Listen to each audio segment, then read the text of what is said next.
Hi. It's been quite some time since I've put together something like this, and yet it feels familiar, welcoming even. As of this video, it has been over 3 months since the last upload, over 5 months since you've actually heard my voice on this channel, and over 2 years since I have uploaded a horror video in any capacity on this channel. And that last part is precisely the reason you are now watching this video. For those who are unaware, I have worked with the horror channel over the last 2 years known as the Horror Hive, which was a collective of horror creators who would upload content to YouTube and elsewhere for people to enjoy. In this span of time, nearly all of the horror content that I have made for YouTube has been posted to that channel, often exclusively. However, that channel has recently closed its doors, and the collective known as the Horror Hive is no more. Some of you may be wondering what will happen now that I no longer am able to upload horror content to that channel, and may wonder whether or not I will be stepping back from horror entirely. I hope to dispel such concerns right here and now by letting my audience know a few things. October 15th of 2020 marks the 5th anniversary of my time as a horror writer, an author, and a horror content creator, and while the Horror Hive may have come to an end, this is not the end for myself or the others involved in the Horror Hive. In fact, I personally believe that this year, 2020, marks a new era for horror and for myself. To celebrate such an occasion, I have gathered together the best of both the short stories and the short documentaries that were uploaded to Horror Hive and have compiled them into 2 separate videos that will appear at the same time on YouTube. The video you are watching now is part 1 of a 2-part definitive collection of my best works from the Horror Hive. Be sure to look for the second part after you watch this one. And to any new people who are new to this channel, consider subscribing. It's free, and you can change your mind and unsubscribe at any time. Now, please enjoy part 1 of the Horror Hive and Timothy Duran definitive collection.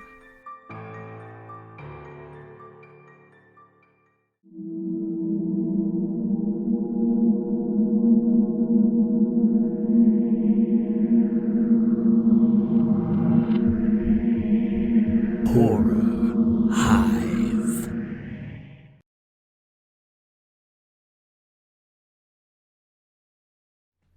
Thinking long and hard about this doesn't do me any good. There's nothing left that can help me. I've exhausted all options, all of my resources, and have done everything to get it to stop. But it just won't. I can't stop my never-ending, ceaseless, chronic suffering and pain. There's no reason for me to suffer through this. None worth doing so anyway. I don't feel worthless or empty, nor do I fear that people won't remember me. In fact, I'd rather people forget me, forget who I was, and forget that I ever existed. I don't want to be remembered. Not now, not ever.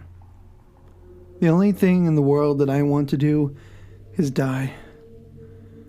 And that's why I'm here, at this bridge, to end it all, to bring an end to this suffering. No one is here to stop me. The road is empty.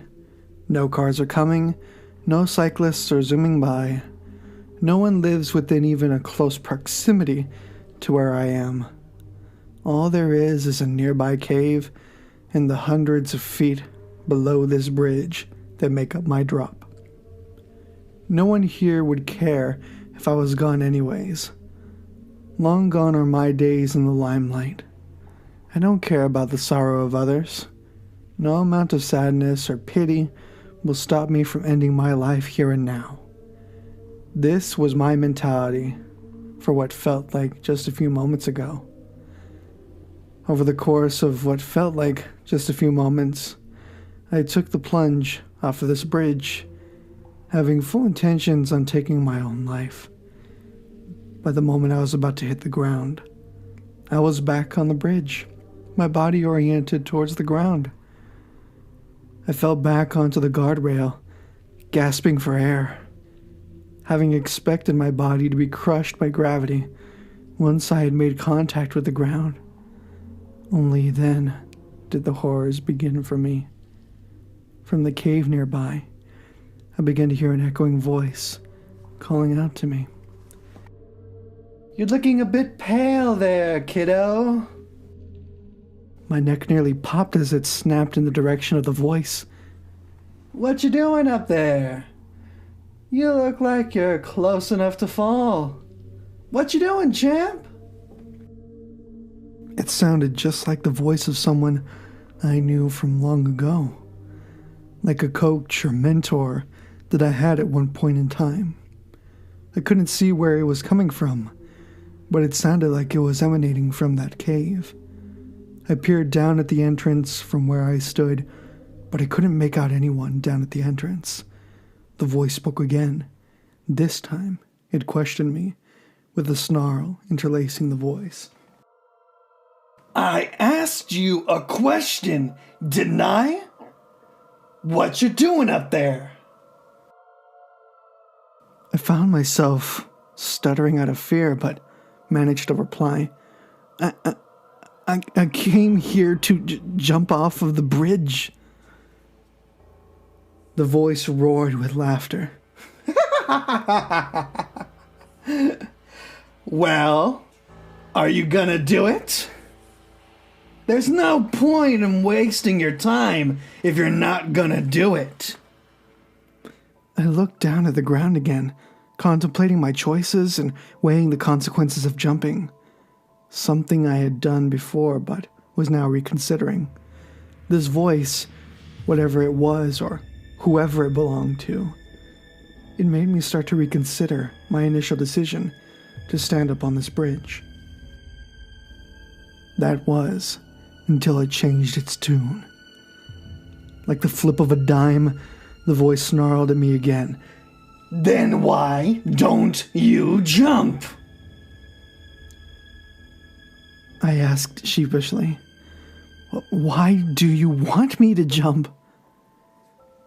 "Because you're not worth the time that it took to get here." I fell back against the railing, torn as to what to do next. I thought you didn't want me to die." As I said this, I began to question whether or not I was simply hallucinating the entire affair. There should be no way for this to be possible. I should already be dead. The voice spoke again, but I spun around as I heard the voice come from behind me. An inhuman figure stood before me. It was several feet away from me, taking up space along the median line of the road. Even from this distance, I could make out most of its figure. It was a tall, dark figure, one that's entire body was cloaked in darkness. But the face and the eyes, they were unlike anything I had ever seen. The eyes seemed to glow red within long slits along the white glowing face. I couldn't tell whether or not this was a ghost, demon, or something far worse. It twisted its head, making a large snap as it did. "You've chosen to give up on your life and have chosen to awaken me on this bridge.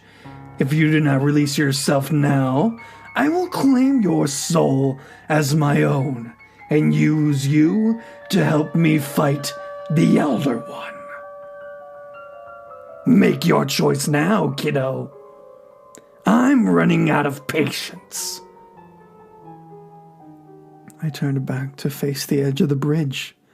I rated myself to jump, but hesitated as my coat got caught on the railing. I turned around and saw the figure take a step forward and immediately fell off the bridge as the edge of my coat ripped.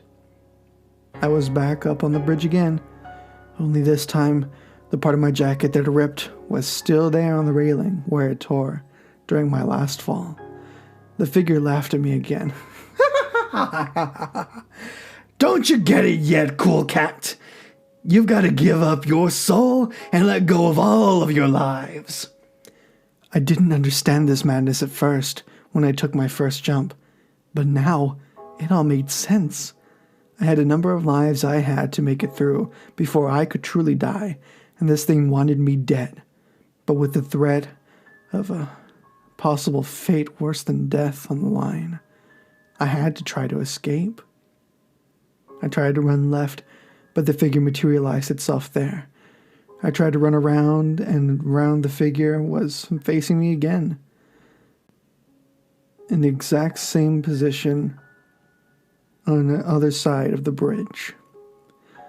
I tried to run to my vehicle, but the figure, in a bout of inhuman strength and power, managed to throw the vehicle off of the bridge. There was no escaping this. Whatever this thing is, it wants me either to die or to claim my soul. And I haven't figured out which could be worse. I'm writing this all down quickly in hopes that perhaps someone will be able to figure out what happened here, and that maybe my death will play into something bigger than myself, something that actually means something and can help others. There are greater powers at play that I have no knowledge of, other than those at play in front of me. If I'm going to die, I want to die on my own terms, and not become the tool of the figure facing me. This will be the third jump. Hopefully this will end sooner than I expect it to. I took a fourth, came back the same way. The figure started to emit voices that surrounded me from all angles. Your soul will help me fend off the Elder One. Join me in your final slumber. I'm not going to stop writing down how many times until I stop. The figure keeps growing closer. Each jump causes my surroundings to grow darker. If I'm going to die, I want to die on my own terms. This next jump may be the last, but if it isn't, then I'll keep counting until I cannot count anymore. I'll go on my own terms. 5, 6, 7, 8.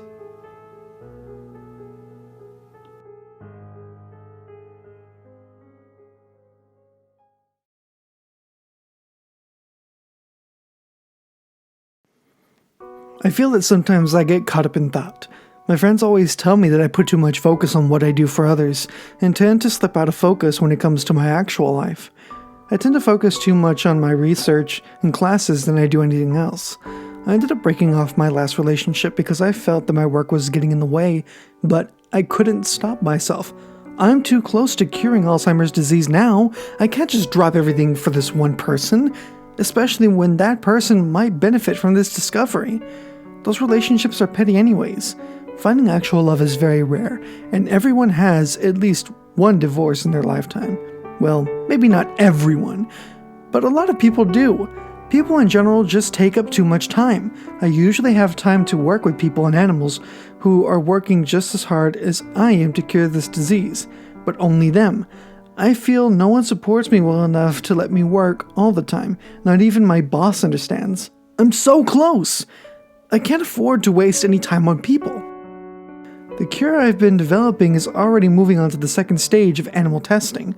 The apes that we are using have already had these conditions in their brain induced upon them from previous studies, so I'm basically doing cleanup over what damage others had caused to these animals. So far, these animals appear to be making a smooth recovery. They are no longer showing signs of memory loss, and their temperament has begun to stabilize. These are very good signs, and I hope these signs continue for the near future. I accidentally stuck myself with one of the injection needles earlier. It contained a concentrated dose of the enzyme I had been using, along with a mixed-in enzyme for added effect.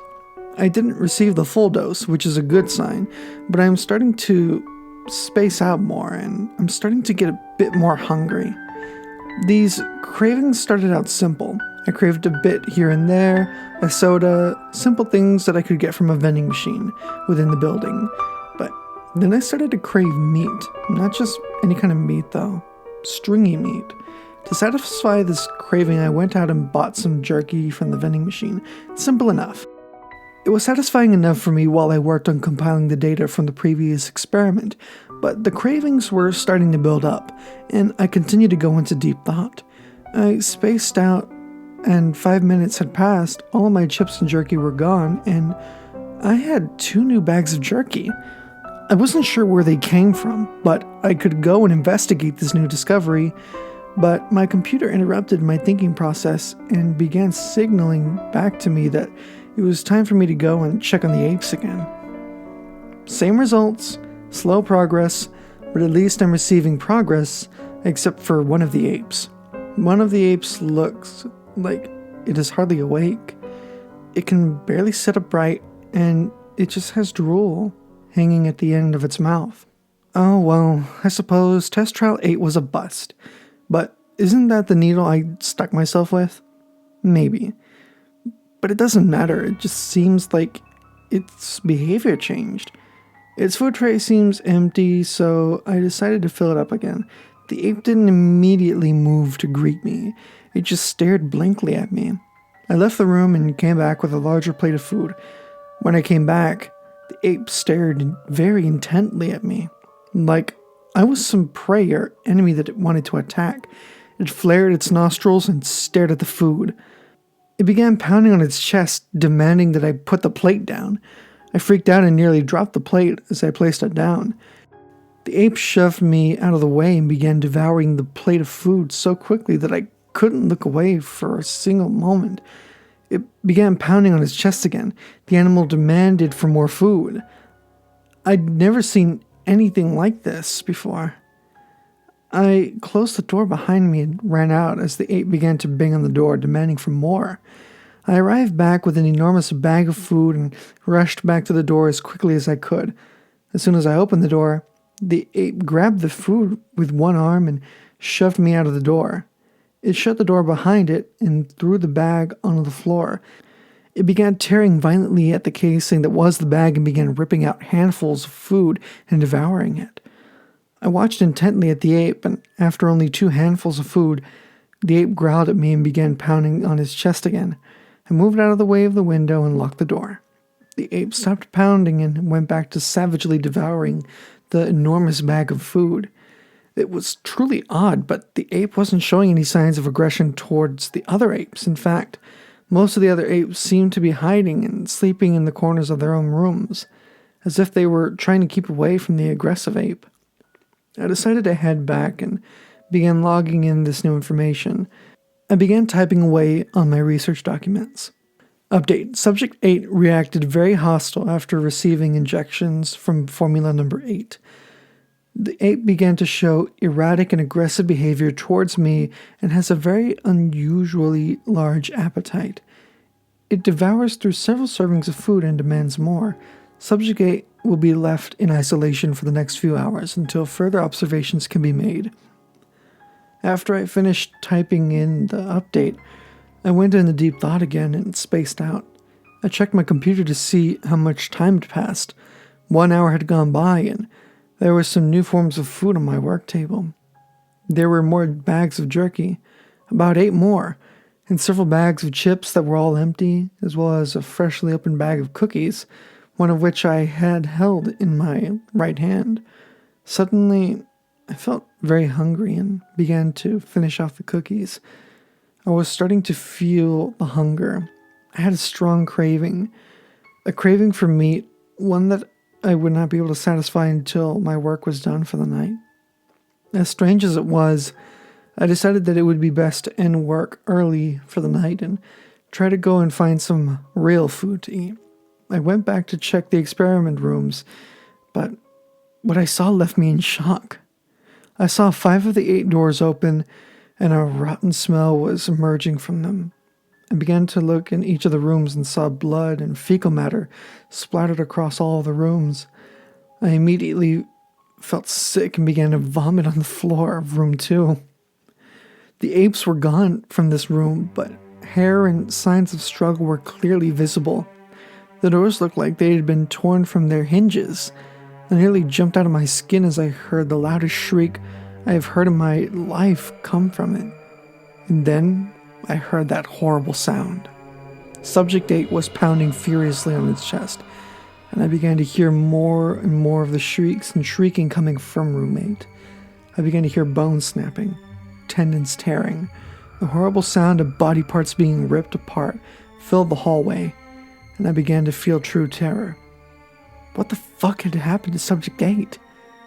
I slowly peered in through the edge of the room, and what I saw made me flee and shut down the main hallway door behind me.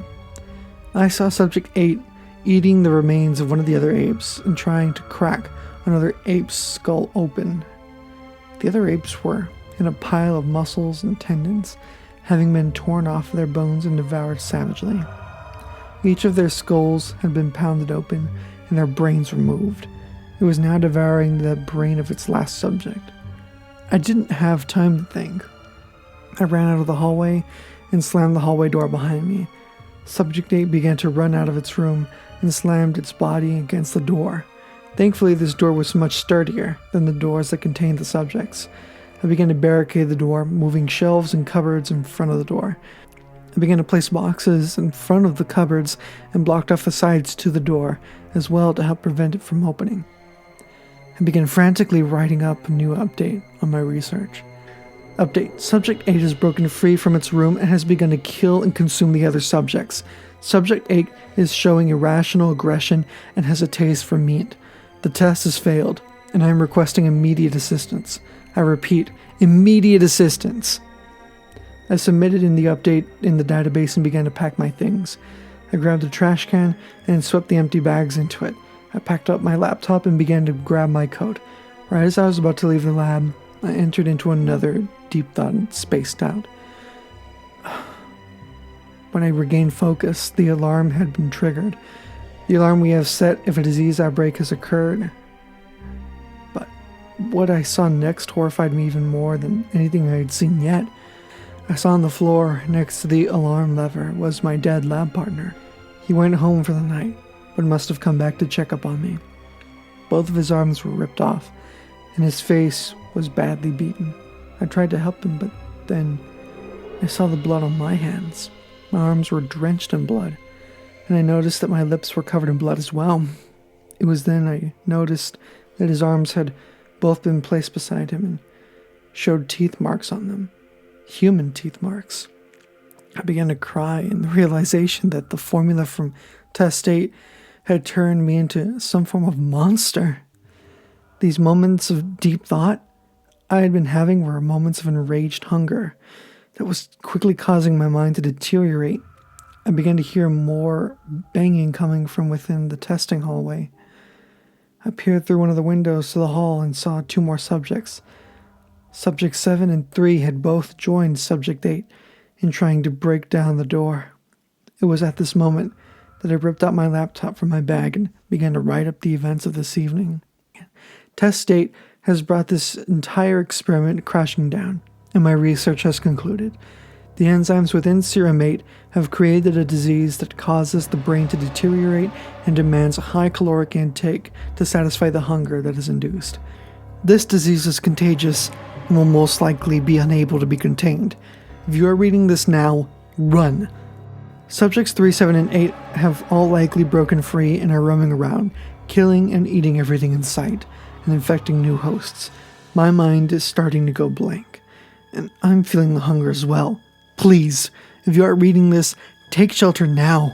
It won't be long before I'm loose as well, and have infected more of you with this disease.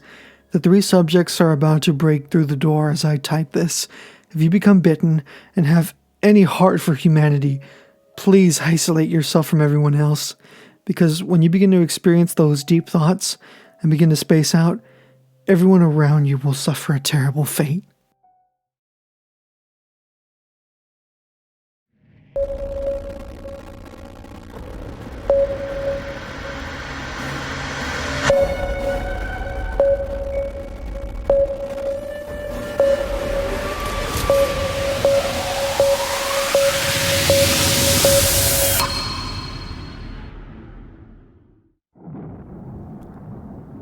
Human interaction can be boiled down to a number of things.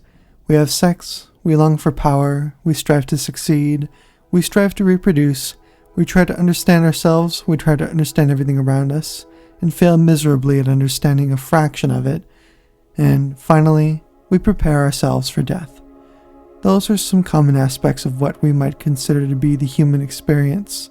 So we just happen to complicate them all. So why do I feel regret after killing someone? This isn't the first person I happen to kill. Maybe it's because they were someone I could consider a friend, a lover perhaps. I know that they loved me, but I couldn't tell them that I felt the same way, or maybe it's because they reminded me of the one person I truly cared about.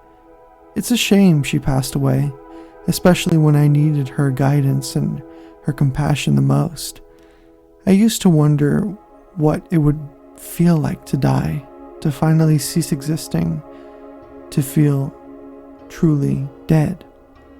I might experience that today, but not before I finish my trip. It doesn't seem to be far from here. This is the place on the postcard after all. It's the lucky postcard I kept with me ever since I received it at the age of 10. It was the same card that I received every year from Nana. The reason I kept every one of them is because they were a great way for me to remember her by. Every summer, I would go and visit her, and for what felt like mere moments at times, I felt safe. That was until she finally passed away. I mourned her loss for weeks. While I was with her, I truly felt safe, being away from my family. I couldn't say the same for how I felt at home with Mom and Marco. My father left me when I wasn't old enough to recognize, let alone remember him. The imprint his absence left on my childhood and on me as a whole was tantamount to the amount of care I had for him. I needed him then, but now I don't want him. And after what Marco did to me, how could you really blame me? I mean, really? How could someone blame me for what I did to that fat bastard? He deserved every bit of shit thrown his way and then some. I wish I had stayed behind to piss on his grave. It's a shame I still gave enough of a damn not to get caught by the police to leave his rotting corpse where they placed it on the ground. After what he did to me and to my mother, I could never look at him in the face, let alone forgive him for what he did to me, to us. My mother would always take his rage. She was his punching bag in the world, full of frustration and temptation.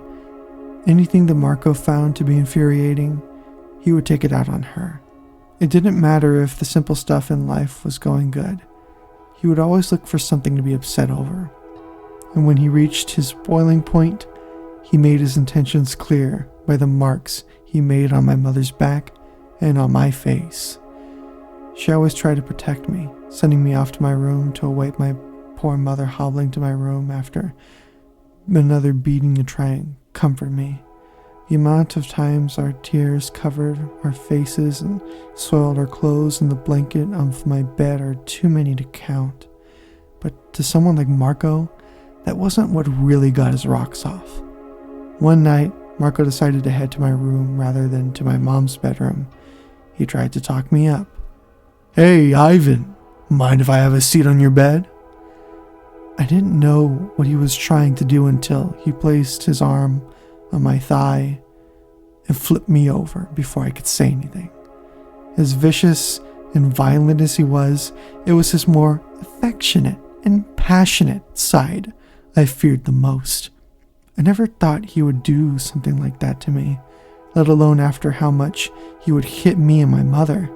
But I suppose people's deviancy trumps any sense of hatred they have, at least for a few moments. It wouldn't be until I was 17 that my mother would find out, but when she did, it filled her with a rage unlike anything I had ever seen before. I just wish I could have done more in the moment from Marco's retaliation. She was furious in her confrontation. "Why would you do that to Ivan? How could you? You monster!" She threw a glass vase at his head, narrowly missing him. She found herself bowled over by him in an instant, with his hands around her throat. I wish I had reacted sooner, but something in my mind held me back, hesitant for just long enough of a moment for Marco's hands to seal my mother's life between them. However, the second I saw my mother's body begin to give beneath his grip, something in me snapped. I happened to break through the fear, the hesitation, and ran for the counter to grab a knife. He barely even noticed me, his rage and focus solely being on my dying mother. He didn't even notice I was there until I plunged the blade in the back of his head, skewering his fat head beneath a thick carving knife. Tomorrow was Thanksgiving, days before my 18th birthday, and my mother had all of the supplies for cooking out and about. The blade plunged through the front of Marco's neck, nearly decapitating him. He choked on the steel as I drove it further and further through his body. My mother's eyes had already shut. She was gone by the time I had acted. There was nothing at that point I could do to save her, despite my attempts to resuscitate her after throwing Marco's body off of her. Tried as I might, there was no saving her. Deep bruises had formed around her throat, and there was no way I was going to bring her back. I wish I had felt the same kind of sadness for losing my mother, but all I could think of when I looked over at Marco's body was the rush I got after seeing his dead, nearly decapitated body next to me. It gave me a rush, almost the same kind of rush I got when I saw Nana every summer I went out to visit her. As much as I wanted to stay, I knew I had to leave. Marco had it in with the police in my town, and I knew nobody around me would believe that I tried to save my mother from that bastard. So I decided to head out. I went out back, dug a quick grave, and buried both Mom and Marco in it together. I took the car keys, Marco's handgun, and whatever cards and cash I could find, and decided I was going to head out west to California to find where Nana kept getting those postcards from. One of the things I did after leaving my town was head to a local supermarket and buy a burner smartphone so I could communicate and do internet searches. There was something in me after that night that just drove me to want to head out there. Maybe it was killing Marco that drove me out there. Maybe it was my way of escaping my past. Either way, it was enough to drive me to head out there. I kept making pit stops and couldn't seem to keep gas in the tank. I just had gotten my license, but knew I had to be careful and lay low, lest I get caught by the police and get arrested. I passed through a few towns in Minnesota when I came across a girl in what looked like some dark clothing. She had a hitchhiker's thumb out, signaling that she needed a ride. I pulled over and offered her a ride. She gladly accepted the ride with me. I tried to make small talk with her to find out who she was and happened to get a name and a story out of her before I had to pull over again. "Do you mind if I ask what your name is?" She nodded and told me her name. "My name is Dessa. I can tell you're on a run." I tried to play it off. "What gave you that idea?" "Oh, the clothes, the burner phone on the dashboard, and the look in your eyes that says you're in trouble." I tried to hide a frown from her and explain my situation. "Yeah, well, I guess we both have a reason we're out here." She nodded. "You're right about that. I'm not worried about you, though. I'm worried about running into my boyfriend." I looked at her confused. "Why are you worried about running into him?" She looked at me with fear in her eyes, and after finally breaking away from her view on the passenger side window, told me what was on her mind. "After I ran away from my parents to be with him, he abused me constantly. I decided that I had enough and was ready to go on the run again. That's when I met you." She looked over to the side mirror. "I just hope he doesn't find us together, for both of our sake." I'm not sure what the odds were of running into this asshole, but they must have been pretty good, because at the next gas station, she hopped back into the car after heading out to use the restroom and locked the door quickly behind her. A tall man in a leather coat came up to the window and started to bang on it, shouting at her, "Dessa, get your ass out of the car! I'm not going to tell you twice!" He pulled out a handgun from his coat pocket and started taunting her with it outside of the window. Something about Dessa's look of horror drove me to kill again. This time, I didn't hesitate. I put 3 bullets into his back and then walked up to make sure I drove the final shot through the back of his head as he collapsed onto the ground. Dessa waved to me to get in the car, and we drove off, leaving his bloody body on the ground. Dessa thanked me countless times that night. Something about that experience just drove me to the point where I felt I needed to keep doing this, at least for a while. And something about the look on Dessa's expression that night before we stopped off at a hotel told me that we would be in this for the long haul together.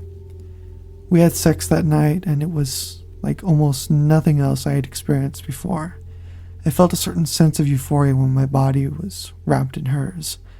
The only thing that brought me more thrills was killing, and that was something we decided to do a lot together. We started off more honorable, hunting down and killing people on the sex offender registry. It got to the point where doing this was such a turn on that we often would have sex next to the body and then discard the body after we had pleased ourselves. However, I could tell that, like the souring of grapes in a wine gone bad, our antics were taking a turn for the worst. We stopped doing planned killings and just started to kill people we would find doing petty stuff on the streets, kidnapping them and brutally torturing them before killing them. As much as I wanted all of this to stop, something in me told me that I had to keep going. It was a carnal drive, unlike anything I had really felt before. It was like a drug, and each hit needed to be stronger than the last to get the same effect. Dessa felt the same way. We found ourselves killing people just for the sake of wanting to get our rocks off and be able to have sex. We really enjoyed stealing from drug dealers and people who had loose cash.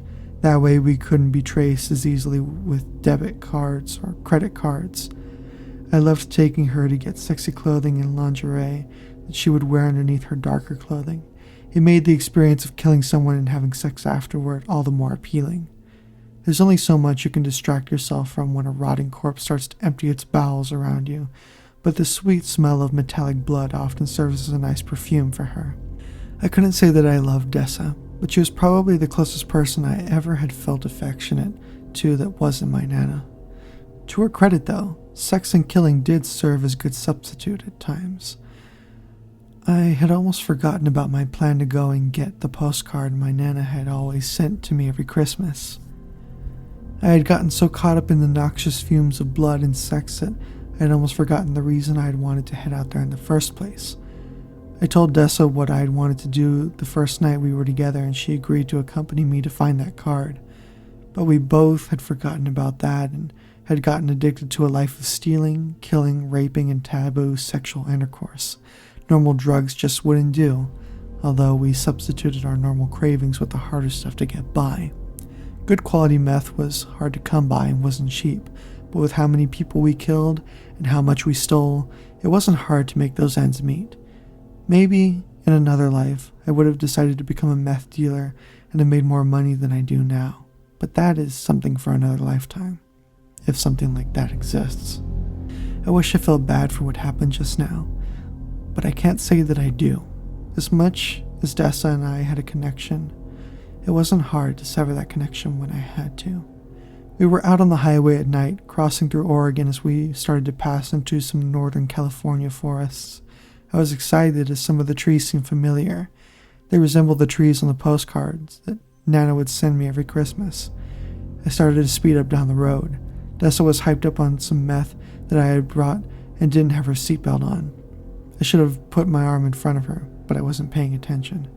A deer came up on the road and I swerved off into a ditch, heading down a ravine and ended up crashing into a tree near a gas station. The car was wrecked and Dessa was gone in an instant. I got out of the car and flipped her body over, only to see that a large piece of the windshield glass was embedded between her eyes. Her body was warm but limp. I decided to place myself one last time over her dead body, and then left the car there. The gas station wasn't that far, so I took most of the cash we had, my phone, and a handgun, and made my way to the gas station. It was about a half a mile away, and I walked with a limp. I tried to dust myself off and wipe the blood off of me before it got crusty, but there was only so much I could do before I came across a stream that ran nearby. I knelt down and wiped the blood from my face and saw myself clearly for the first time in a long time, who I had become. I had transformed from a fearful boy into a murderous serial killer who just killed his girlfriend and left her body in the car they ran off in to rot. It was the last shred of guilt I had in my body that I had to suppress. as I finished my small hike through the trees to the gas station. I asked if there was a way I could get a ride, but the cashier said that most of the Lyft services weren't available around here. I was a bit pissed and wanted to kill her right there and then, but I thought better to pull my gun out and decided to look around the store. Oddly enough, when I went to look at the postcard section near the front, I found it. The same postcard that I was sent every year from my Nana. I felt happy in a way I hadn't felt in years, and felt a wave of relief and comfort came over me. I decided to pay for the card and went on my way. As I walked out towards what looked like a lake, I noticed how the sun came up and made the trees and sky look almost exactly like the postcard Nana would send me. For the first time in a very long time, I truly felt like I was alive and felt content.